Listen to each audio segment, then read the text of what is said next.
Welcome back to Coinage Era, the place where old coins whisper forgotten stories, where every metal surface hides a lifetime of secrets. And today, you're about to hear one of the deepest, longest, and most cinematic journeys behind a seemingly simple American coin, the 1979 U.S. Liberty Quarter. Sit tight. Let your mind travel, because this little 25-cent piece is about to open a doorway into history, politics, art, culture, technology, and the heartbeat of a nation moving through one of the most transformative eras in modern history. The true story of the 1979 quarter never starts in 1979. It begins decades earlier. In a world without modern machines, without digital technology, without global tension at the scale we understand today. The roots of this coin go all the way back to 1932, when America celebrated the 200th birthday of George Washington. The country wanted a national symbol, something permanent, dignified, and powerful. And so, the Washington Quarter was born, a design that would last almost a century. When we hold a 1979 quarter today, we are not holding 1 year. We are holding the weight of nearly 50 years of unbroken legacy. But the life of the quarter between 1932 and 1979 was never quiet. It witnessed the Great Depression, World War II, the Cold War, the Civil Rights Movement, the Apollo moon landing, and the beginning of the digital age.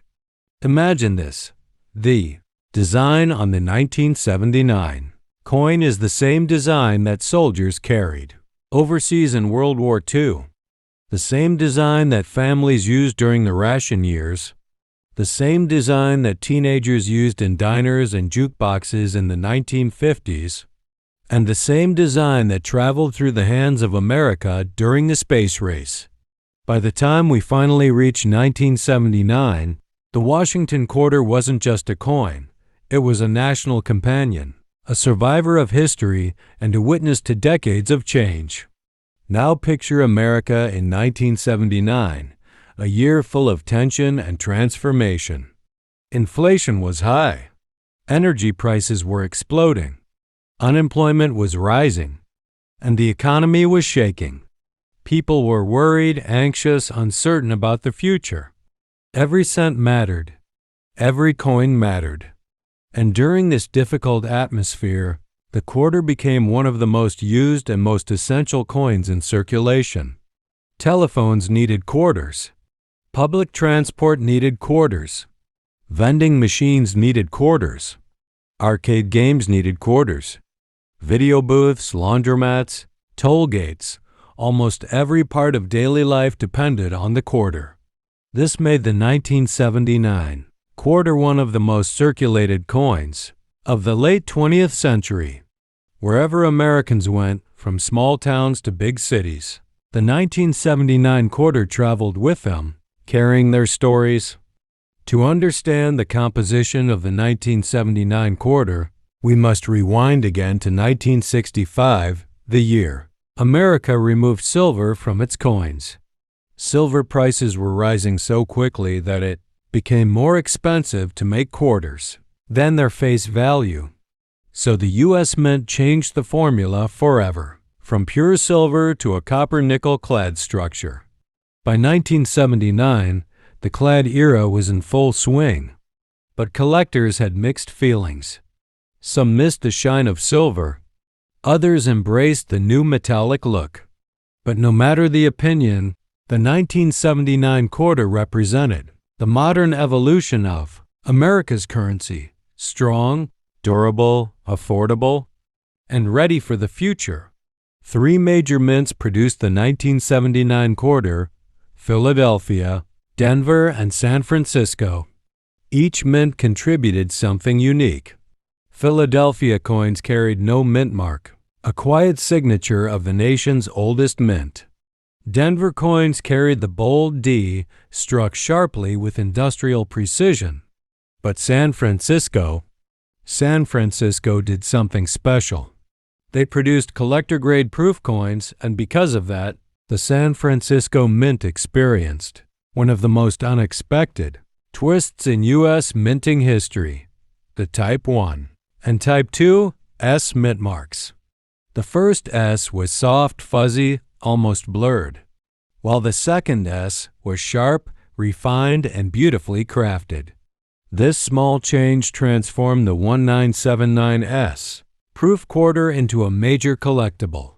A tiny curve, a minuscule line, but it created two separate identities for the same coin, and collectors today treat the Type 2 version like hidden treasure.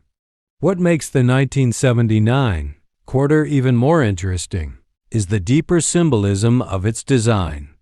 On the obverse, George Washington's portrait stands resolute, calm, serious, timeless.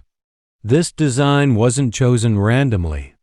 Sculptor John Flanagan carved Washington in a way that captured leadership, wisdom, and national dignity. Every line of hair, every shadow of the cheek, every curve of the jaw was crafted to represent strength. Even as decades passed, the design remained untouched, surviving numerous eras of American history. Turn the coin over, and the reverse design tells another story. An American eagle spreading its wings confidently, gripping a bundle of arrows. Strength, protection, readiness for danger. And beneath its feet, olive branches, peace, diplomacy, balance. This was no coincidence. The Cold War was ongoing. The world was tense. And the American quarter quietly carried a message: we desire peace, but we are always ready to defend. In 1979, that symbolism was powerful. Every time someone glanced at the back of their quarter, they saw the silent posture of a nation standing tall. Now imagine the life of a 1979 quarter after minting. Thousands, millions, billions of them rolled out of coin presses, stacked into bags, loaded into armored trucks, shipped to banks, stores, gas stations, amusement centers, arcades, and vending companies. And once released, these coins lived stories. A 1979 quarter might have been used by a child buying his first comic book, a mother paying for groceries, a worker buying a cup of coffee on a winter morning, a teenager dropping coins into an arcade machine glowing with neon lights, or a traveler making a payphone call, the last call before the digital age began. These everyday moments, simple, small, ordinary, are what give the 1979 quarter its soul. The cultural impact of this quarter was enormous, especially in the rise of arcade culture. The late 1970s and early 1980s saw a revolution in entertainment. Games like Pac-Man, Space Invaders, and Asteroids took over the world. Kids lined up in rows. Machines lit up dark rooms. And all of it ran on one simple power source: quarters. Without quarters, the arcade era might never have existed. The 1979 quarter was fed into machines millions of times, unlocking lives, adventures, high scores, and memories that shaped a generation.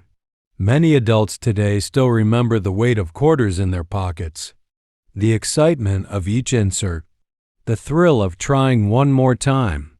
But beyond culture, there was the technical world, the machines that depended on the quarter. Laundromats, parking meters, ticket booths, public transit. Every system in America trusted the weight and electromagnetic signature of the 1979 quarter. It became a standard, a reference point, a key to unlocking countless services. In many ways, the quarter was the digital password of the pre-digital age. As time passed, collectors began noticing something fascinating. The 1979 quarter had its own collection of rare mint errors. Some coins were struck off-center, creating dramatic slanted images.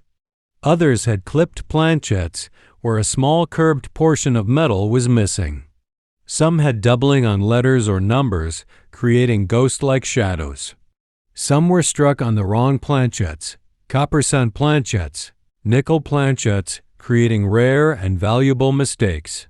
These accidental errors transformed ordinary change into treasure. A normal 1979 quarter might be worth 25 cents. But an error coin? Sometimes hundreds, sometimes thousands. This is why collectors continue to study each detail of the Kinzen's 1979 quarter with magnification, searching for hidden fortune. Time hasn't reduced the significance of this coin. It has only increased it. The 1979 quarter remains a symbol of transition from silver to clad metal, from mechanical life to digital life, from stable times to turbulent ones, and from old America to the emerging modern age. Every surviving 1979 quarter carries scratches, dents, toning, and wear marks, not as damage, but as memories of the hands it passed through. Some of these coins rest in drawers, some in jars, some in private collections, some lost beneath car seats, some hidden in old boxes in garages, some sealed inside grated slabs, and some still moving through circulation silently, unnoticed yet full of history. Even today, a 1979 quarter found in pocket change could be a time traveler, a piece of American life preserved in metal. Think about it, more than 4 decades have passed. People have changed. Technology has changed. Currency itself has changed. But the 1979 quarter remains here, still working, still surviving, still telling stories. It is more than a coin. It is a witness, a reminder of where America was, how it evolved, and how even the smallest objects can hold the greatest histories. Thank you for watching Coin Age Era. If you enjoyed this deep, extra-long journey into the past, don't forget to like, share, and subscribe, because many more hidden coin stories are on the way. And trust me, you don't want to miss them.